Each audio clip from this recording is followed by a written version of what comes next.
இல்லை இல்லை சொல்ல ஒரு கணம் போதும். இல்லை என்று சொல்லை தாங்குவதென்றால் இன்னும் இன்னும் எனக்கோர் ஜென்மம் வேண்டும். என்ன செய்ய போகிறாய்? இதோ சந்தன தென்றலை ஜன்னல்கள் தண்டித்தல் நியாயமா நியாயமா?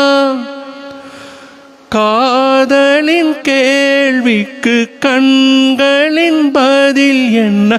மௌனமா மௌனமா? அன்பே எந்தன் காதல் சொல்ல ஓடி நொன்று போதுமே, அதை நானும் மெய்ப்பிக்கத்தானே ஒரு போதுமே. இல்லை இல்லை சொல்ல ஒரு கணம் போதும். இல்லை என்ற சொல்லை தாங்குவதென்றால் இன்னும் இன்னும்